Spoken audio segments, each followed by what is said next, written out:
ನಮಸ್ಕಾರ ಸ್ನೇಹಿತರೆ, welcome to GK Karnataka. ಭಾರತವು ಸಮುದ್ರ ವ್ಯಾಪಾರದ ಮೂಲಕ ಕೇಂದ್ರವಾಗಲು ಹಲವಾರು ಕಾರಣಗಳಿವೆ.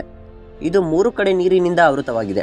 ಪೂರ್ವದಲ್ಲಿ ಬಂಗಾಳ ಕೊಲ್ಲಿ, ಪಶ್ಚಿಮದಲ್ಲಿ ಅರೇಬಿಯನ್ ಸಮುದ್ರ ಮತ್ತು ದಕ್ಷಿಣದಲ್ಲಿ ಹಿಂದೂ ಮಹಾಸಾಗರ. ಇದು 7517 ಕಿಲೋಮೀಟರ್ ಕರಾವಳಿಯನ್ನು ಹೊಂದಿದೆ.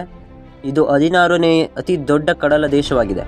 ಪೂರ್ವ ಏಷ್ಯಾ ಮತ್ತು ಅಮೆರಿಕ, ಯುರೋಪ್ ಮತ್ತು ಆಫ್ರಿಕಾದ ನಡುವೆ ನೌಕಾಯಾನ ಮಾಡುವ ಹೆಚ್ಚಿನ ಸರಕು ಹಡಗುಗಳು ಭಾರತೀಯ ನೀರಿನ ಮೂಲಕ ಹಾದು ಹೋಗುತ್ತವೆ. ನಾವು ಈ ವಿಡಿಯೋದಲ್ಲಿ ಭಾರತದ 10 ಜನನಿ ಬೀಡ ಬಂದರುಗಳ ಬಗ್ಗೆ ತಿಳಿದುಕೊಳ್ಳೋಣ. ಈ ವಿಡಿಯೋವನ್ನು ಕೊನೆವರೆಗೂ ನೋಡಿ ಮತ್ತು ನಮ್ಮ ಚಾನೆಲ್ ಅನ್ನು ತಪ್ಪದೆ ಸಬ್ಸ್ಕ್ರೈಬ್ ಮಾಡಿ. ಈ ವಿಡಿಯೋ ಇಷ್ಟವಾದಲ್ಲಿ ಖಂಡಿತ ಲೈಕ್ ಮಾಡಿ. ಟಾಪ್ 10. ವಿ.ಒ. ಚಿದಂಬರನಾರ್ ಬಂದರು, ತುತ್ತುಕುಡಿ, ತಮಿಳುನಾಡು. 2011ರಲ್ಲಿ ಟುಟಿಕೋರಿನ್ ಬಂದರನ್ನು ವಿ.ಒ. ಚಿದಂಬರನಾರ್ ಬಂದರು ಎಂದು ಮರುನಾಮಕರಣ ಮಾಡಿದಾಗ ಇದು ಪ್ರಖ್ಯಾತ ಸ್ವಾತಂತ್ರ್ಯ ಹೋರಾಟಗಾರ ವಿ.ಒ. ಚಿದಂಬರಂ ಪಿಳ್ಳೈ ಅವರ ಹೆಸರನ್ನು ಪಡೆದುಕೊಂಡಿತು. ಅದರ ಆಧುನಿಕ ಆವೃತ್ತಿಯು ಅಸ್ತಿತ್ವಕ್ಕೆ ಬರುವ ಮೊದಲು ಟ್ಯುಟಿಕೋರಿನ್ 6ನೇ ಶತಮಾನದಷ್ಟು ಹಿಂದಿನ ಐತಿಹಾಸಿಕ ಸಮುದ್ರ ಬಂದರು. ಇದು ಹೆಚ್ಚಾಗಿ ಮುತ್ತುಗಳು ಮತ್ತು ಮೀನುಗಾರಿಕೆ ಉತ್ಪನ್ನಗಳಲ್ಲಿ ವ್ಯಾಪಾರ ಮಾಡಿತು. ಇಂದು ತಮಿಳುನಾಡಿನ ಈ ಬಂದರು ಚೀನಾ, ಶ್ರೀಲಂಕಾ, ಯುರೋಪ್ ಮತ್ತು ಯುನೈಟೆಡ್ ಸ್ಟೇಟ್ಸ್ನಿಂದ ಸರಕು ಹಡಗುಗಳಿಗೆ ಸೇವೆ ಸಲ್ಲಿಸುತ್ತಿದೆ. ಕಲ್ಲಿದ್ದಲು, ಸಿಮೆಂಟ್, ರಸಗೊಬ್ಬರಗಳು, ಪೆಟ್ರೋಲಿಯಂ, ಕೋಕ್ ಮತ್ತು ಖಾದ್ಯ ತೈಲಗಳು ಇದರ ಪ್ರಮುಖ ಆಮದುಗಳಾಗಿವೆ. ಪ್ರಮುಖ ರಫ್ತುಗಳಲ್ಲಿ ಅದಿರು ಮತ್ತು ಖನಿಜಗಳು, ಸಕ್ಕರೆ, ದ್ರವ ಸರಕು, ಗ್ರಾನೈಟ್ ಮತ್ತು ಕಟ್ಟಡ ಸಾಮಗ್ರಿಗಳು ಸೇರಿವೆ. ಈ ಮೂಲಕ ಈ ಬಂದರು ಭಾರತದ 10ನೇ ಅತ್ಯಂತ ಜನನಿಬಿಡ ಬಂದರು ಎಂಬ ಕುಖ್ಯಾತಿ ಪಡೆದಿದೆ. ಟಾಪ್ 9. ಹೊಸಮಂಗಳೂರು ಬಂದರು, ಕರ್ನಾಟಕ. ಮಂಗಳೂರಿನ ಕರಾವಳಿಯ ನೇತ್ರಾವತಿ ಮತ್ತು ಗುರ್ಪುರ್ ನದಿಗಳ ಹಿನ್ನೀರಿನ ಮೇಲೆ ನೆಲೆಗೊಂಡಿರುವ ನವಮಂಗಳೂರು ಬಂದರು ಕರ್ನಾಟಕದ ದಕ್ಷಿಣ ರಾಜ್ಯದ ಏಕೈಕ ಸಮುದ್ರ ಬಂದರಾಗಿದೆ. ಅದರ ಹೆಸರಿನಲ್ಲಿರುವ ಹೊಸ ಎಂಬ ಪದವು ನಗರದ ಹಳೆಯ ಬಂದರಿನಿಂದ ಪ್ರತ್ಯೇಕಿಸುತ್ತದೆ. ಇದನ್ನು ಮಂಗಳೂರು ಬಂದರ್ ಅಥವಾ ಓಲ್ಡ್ ಬಂದರ್ ಎಂದು ಕರೆಯಲಾಗುತ್ತದೆ ಮತ್ತು ಪ್ರಾಥಮಿಕವಾಗಿ ಮೀನುಗಾರಿಕೆ ಮತ್ತು ಸಣ್ಣ ಸರಕು ಹಡಗುಗಳನ್ನು ಪೂರೈಸುತ್ತದೆ.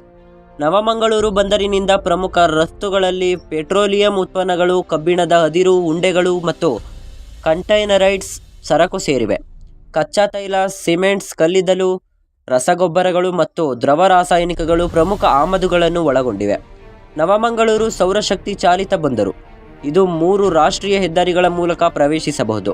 ಈ ಮೂಲಕ ಇದು ದೇಶದ 9ನೇ ಅತಿ ದೊಡ್ಡ ಜನನಿಬಿಡ ಬಂದರಾಗಿದೆ. ಟಾಪ್ 8. ಚೆನ್ನೈ ಬಂದರು, ತಮಿಳುನಾಡು. ದಕ್ಷಿಣ ನಗರವಾದ ಚೆನ್ನೈನಲ್ಲಿರುವ ಚೆನ್ನೈ ಬಂದರು ಭಾರತದ 3ನೇ ಅತ್ಯಂತ ಹಳೆಯ ಬಂದರು. ಇದನ್ನು 1881ರಲ್ಲಿ ಸ್ಥಾಪಿಸಲಾಯಿತು. ಆದಾಗ್ಯೂ ಅದರ ಅಭಿವೃದ್ಧಿಯಾಗದ ತೀರದಲ್ಲಿ ಸಮುದ್ರ ವ್ಯಾಪಾರವು 1600 ದಶಕದ ಹಿಂದಿನದು ಎಂದು ಹೇಳಲಾಗುತ್ತದೆ. ಈ ಸೌಲಭ್ಯವು ಬಂಗಾಳ ಕೊನೆಯಲ್ಲಿನ ಅತಿ ದೊಡ್ಡ ಬಂದರು ಮತ್ತು ಇದನ್ನು ದಕ್ಷಿಣ ಭಾರತಕ್ಕೆ ಗೇಟ್ವೇ ಎಂದು ಕರೆಯಲಾಗುತ್ತದೆ. ಹಲ್ದಿಯಾದಂತೆ ಚೆನ್ನೈ ಬಂದರು ನಗರ ಮತ್ತು ತಮಿಳುನಾಡು ರಾಜ್ಯದ ಆರ್ಥಿಕ ಅಭಿವೃದ್ಧಿಗೆ ಪ್ರಮುಖ ಕೊಡುಗೆಯಾಗಿದೆ. ರಾಜ್ಯದ ಉತ್ಪಾದನಾ ವಲಯದ ಬೆಳವಣಿಗೆಗೆ ಇದು ಮುಖ್ಯವಾಗಿದೆ. ಚೆನ್ನೈ ಬಂದರಿನ ಮೂಲಕ ಸಾಗುವ ಪ್ರಮುಖ ರಫ್ತುಗಳಲ್ಲಿ ಹತ್ತಿ, ಜವಳಿ, ವಾಹನಗಳು, ಕಬ್ಬಿಣ ಮತ್ತು ಚರ್ಮ ಸೇರಿವೆ. ಮುಖ್ಯ ಆಮದುಗಳು ಗೋಧಿ, ಯಂತ್ರೋಪಕರಣಗಳು, ಕಬ್ಬಿಣ, ಉಕ್ಕು ಮತ್ತು ಕಚ್ಚಾ ಹತ್ತಿ. ಈ ಮೂಲಕ ಚೆನ್ನೈ ಬಂದರು 8ನೇ ಅತಿ ದೊಡ್ಡ ಜನನಿಬಿಡ ಬಂದರು ಆಗಿದೆ. ಟಾಪ್ 7. ಹಲ್ದಿಯಾ ಬಂದರು, ಪಶ್ಚಿಮ ಬಂಗಾಳ. ಹಲ್ದಿಯಾ ಬಂದರು ಇದನ್ನು ಹಲ್ದಿಯಾ ಡಾಕ್ ಕಾಂಪ್ಲೆಕ್ಸ್ ಎಂದು ಕರೆಯುತ್ತಾರೆ. ಇದು ಭಾರತದ 4ನೇ ದೊಡ್ಡ ಬಂದರು. ಇದು ಹೂಗ್ಲಿ ಮತ್ತು ಹಲ್ದಿ ನದಿಗಳ ಸಂಗಮದಲ್ಲಿದೆ. ಇದು ರಾಜ್ಯ ರಾಜಧಾನಿ ಕೋಲ್ಕತ್ತಾದ ನೈಋತ್ಯಕ್ಕೆ ಕೇವಲ 50 ಕಿಲೋಮೀಟರ್ ಮತ್ತು ಬಂಗಾಳ ಕೊಲ್ಲಿಯಿಂದ 90 ಕಿಲೋಮೀಟರ್ ಅಪ್ಸ್ಟ್ರೀಮ್ನಲ್ಲಿದೆ.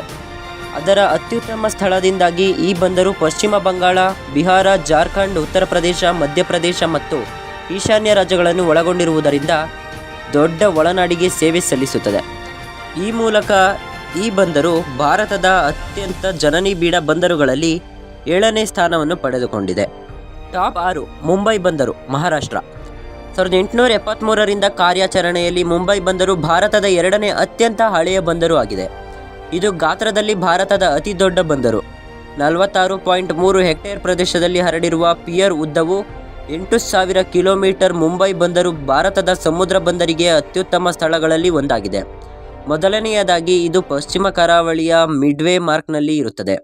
ಎರಡನೆಯದಾಗಿ ಇದು ಪೂರ್ವದಲ್ಲಿ ಕೊಂಕಣ ಮುಖ್ಯ ಭೂಭಾಗ ಮತ್ತು ಪಶ್ಚಿಮದಲ್ಲಿ ಮುಂಬೈ ದ್ವೀಪದಿಂದ ರಕ್ಷಿಸಲ್ಪಟ್ಟ 400 ಚದರ ಕಿಲೋಮೀಟರ್ ನೈಸರ್ಗಿಕ ಆಳವಾದ ನೀರಿನ ಬಂದರನ್ನು ಹೊಂದಿದೆ.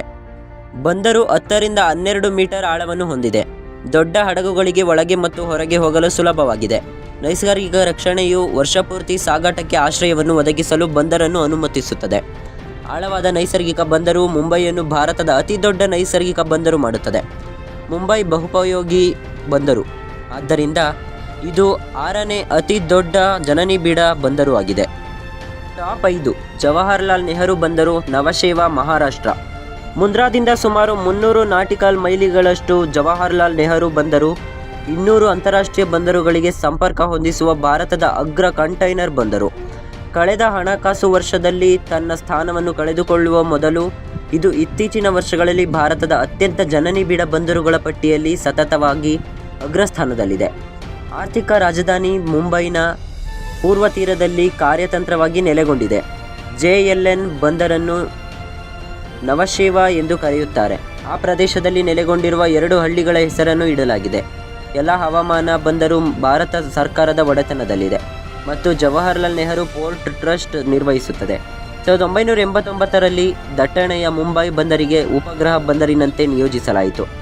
ಇದು ಬೃಹತ್ ಮತ್ತು ಕಂಟೈನರೈಸ್ಡ್ ಸರಕುಗಳಿಗೆ ಏಕ ಟರ್ಮಿನಲ್ಗಳೊಂದಿಗೆ ಪ್ರಾರಂಭವಾಯಿತು. ಇದರಿಂದಾಗಿ ಇದು 5ನೇ ಅತಿ ದೊಡ್ಡ ಜನನಿಬಿಡ ಬಂದರು ಆಗಿದೆ. ಟಾಪ್ 4 ವಿಶಾಖಪಟ್ಟಣಂ ಬಂದರು, ಆಂಧ್ರಪ್ರದೇಶ. ಪೂರ್ವ ಕರಾವಳಿಯಲ್ಲಿದೆ. ವಿಶಾಖಪಟ್ಟಣಂ ಬಂದರು ಆಂಧ್ರಪ್ರದೇಶದ ಕರಾವಳಿಯಲ್ಲಿದೆ ಮತ್ತು ಕೋಲ್ಕತ್ತಾ ಮತ್ತು ಚೆನ್ನೈ ನಡುವೆ ಮಧ್ಯದಲ್ಲಿದೆ. ವಿಶಾಖಪಟ್ಟಣಂ ವೈಜಾಗ್ ಎಂದು ಕರೆಯುತ್ತಾರೆ. ಇದು ಮಧ್ಯಪ್ರಾಚ್ಯ ಮತ್ತು ಪ್ರಾಚೀನ ರೋಮ್ಗೆ ವ್ಯಾಪಾರ ಸಂಪರ್ಕಗಳನ್ನು ಹೊಂದಿರುವ ಐತಿಹಾಸಿಕ ಬಂದರು ನಗರವಾಗಿದೆ. ಇದು 1600ರ ದಶಕದ ಉತ್ತರಾರ್ಧದಲ್ಲಿ ಈಸ್ಟ್ ಇಂಡಿಯಾ ಕಂಪನಿಗೆ ಶಾಖೆಗೆ ಆಧಾರವಾಗಿ ಮತ್ತು ವಿಶ್ವ ಸಮರ 2ರ ಸಮಯಕ್ಕೆ ಮಿಲಿಟರಿ ನೆಲೆಯಾಗಿ ಕಾರ್ಯನಿರ್ವಹಿಸಿತು. ಇದು ಇಂದು ಪ್ರಮುಖ ವಾಣಿಜ್ಯ ನಗರ ಮತ್ತು ಪ್ರಮುಖ ಹಡಗು ನಿರ್ಮಾಣ ಕೇಂದ್ರವಾಗಿ ಉಳಿದಿದೆ. ನೈಸರ್ಗಿಕ ಬಂದರಿನೊಳಗೆ ನೆಲೆಸಿರುವ ವಿಶಾಖಪಟ್ಟಣಂ ಭಾರತದ ಆಳವಾದ ಭೂಕುಸಿತ ಬಂದರಾಗಿದೆ. ವಾಸ್ತವವಾಗಿ ಬಂದರು 3 ಬಂದರುಗಳನ್ನು ಹೊಂದಿದೆ: ಒಳಬಂದರು, ಹೊರಬಂದರು ಮತ್ತು ಮೀನುಗಾರಿಕೆ ಬಂದರು. ಈ ಪ್ರದೇಶವನ್ನು ಚಂಡಮಾರುತ ಪೀಡಿತ ಎಂದು ಪರಿಗಣಿಸಲಾಗುತ್ತದೆ. ಇದರಿಂದಾಗಿ ಈ ಬಂದರು ದೇಶದ 4ನೇ ಅತಿ ದೊಡ್ಡ ಜನನಿಬಿಡ ಬಂದರು ಆಗಿದೆ. ಟಾಪ್ 3 ಪರದೀಪ್ ಬಂದರು, ಒಡಿಶಾ. ಪರದೀಪ್ ಬಂದರು ಒಡಿಶಾದ ಏಕೈಕ ಪ್ರಮುಖ ಬಂದರು ಮತ್ತು ರಾಜ್ಯದ ರಫ್ತಿನ ಪ್ರಮುಖ ಸ್ಥಳವಾಗಿದೆ. ಮುಖ್ಯವಾಗಿ ಕಲ್ಲಿದ್ದಲು ಬಂದರು ಭಾರತದ ಪೂರ್ವ ಕರಾವಳಿಯಲ್ಲಿ ಬಂಗಾಳ ಕೊಲ್ಲಿಯಲ್ಲಿದೆ. ಅಭಿವೃದ್ಧಿ ಹೊಂದುತ್ತಿರುವ ಬಂದರು ನಗರವು ಅದರ ಸುತ್ತಲೂ ಬಂದಿದೆ. ಪರದೀಪ್ ಇತ್ತೀಚಿನ ವರ್ಷಗಳಲ್ಲಿ ಹಲವಾರು ಪ್ರಮುಖ ಸಾಧನೆಗಳನ್ನು ಮಾಡಿದ್ದಾರೆ. ಇದರಿಂದಾಗಿ ಈ ಬಂದರು ಭಾರತದ 3ನೇ ಅತಿ ದೊಡ್ಡ ಜನನಿಬಿಡ ಬಂದರಾಗಿದೆ. ಟಾಪ್ 2 ದೀನದಯಾಳ್ ಬಂದರು, ಕಾಂಡ್ಲಾ, ಗುಜರಾತ್. ಮುಂದ್ರಾದಿಂದ ಕೇವಲ 75 ಕಿಲೋಮೀಟರ್ ದೂರದಲ್ಲಿ ಗುಜರಾತ್ನ ಮುಂದಿನ ದೊಡ್ಡ ಬಂದರು ಮತ್ತು ಭಾರತದ 2ನೇ ಅತ್ಯಂತ ಜನನಿಬಿಡ ಬಂದರು ದೀನದಯಾಳ್ ಬಂದರು. ಇದನ್ನು ಹಿಂದೆ ಕಾಂಡ್ಲಾ ಬಂದರು ಎಂದು ಕರೆಯಲಾಗುತ್ತಿತ್ತು. ಪ್ರಮುಖ ರಫ್ತುಗಳಲ್ಲಿ ತೈಲ, ಜವಳಿ, ಧಾನ್ಯ ಮತ್ತು ಉಪ್ಪು ಸೇರಿವೆ. ಅಸ್ತಿತ್ವದಲ್ಲಿರುವ ಬರ್ತ್ಗಳನ್ನು ಸುಧಾರಿಸಲು ಮತ್ತು ಹೊಸದನ್ನು ನಿರ್ಮಿಸಲು, ಹೊಸ ರಸ್ತೆಗಳು, ಗೋಡೌನ್ಗಳು ಮತ್ತು ಶೇಖರಣಾ ಪ್ರದೇಶಗಳನ್ನು ನಿರ್ಮಿಸಲು ಮತ್ತು ರೈಲು ಸಂಪರ್ಕವನ್ನು ಸುಧಾರಿಸಲು 9,757 ಕೋಟಿ ರೂಪಾಯಿಗಳ ಯೋಜಿತ ಹೂಡಿಕೆಗಳೊಂದಿಗೆ ಪ್ರಮುಖ ವಿಸ್ತರಣೆ ಮತ್ತು ಮೂಲಸೌಕರ್ಯ ಅಭಿವೃದ್ಧಿ ಡ್ರೈವ್ಗೆ ಬಂದರು ಸಜ್ಜಾಗಿದೆ. ಇದರಿಂದಾಗಿ ಈ ಬಂದರು ದೇಶದ 2ನೇ ಅತಿ ದೊಡ್ಡ ಜನನಿಬಿಡ ಬಂದರು ಆಗಿದೆ. ಟಾಪ್ 1 ಮುಂದ್ರಾ ಬಂದರು, ಗುಜರಾತ್. ಮುಂದ್ರಾ ಅವರು ಮುಂಬೈನ ಜವಾಹರ್ಲಾಲ್ ನೆಹರು ಬಂದರನ್ನು ಭಾರತದ ಅತ್ಯಂತ ಜನನಿಬಿಡ ಕಂಟೈನರ್ ಬಂದರು ಎಂದು ಹೊರಗಿಟ್ಟು ಬಹಳ ಸಮಯವಾಗಿಲ್ಲ. ಭಾರತದ ಪಶ್ಚಿಮ ಕರಾವಳಿಯಲ್ಲಿದೆ.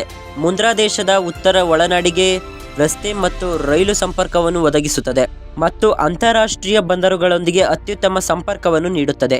ಕಂಟೈನರ್ ಶಿಪ್ಪಿಂಗ್ ಜೊತೆಗೆ ಮುಂದ್ರಾ ಗೊಬ್ಬರಗಳು, ಖನಿಜಗಳು, ಕೃಷಿ ಸರಕುಗಳು, ಉಕ್ಕು ಮತ್ತು ಯಂತ್ರೋಪಕರಣಗಳಂತಹ ಬೃಹತ್ ಮತ್ತು ಗಾತ್ರದ ಸರಕುಗಳಲ್ಲಿ ಪರಿಣಿತಿಯನ್ನು ಹೊಂದಿದೆ.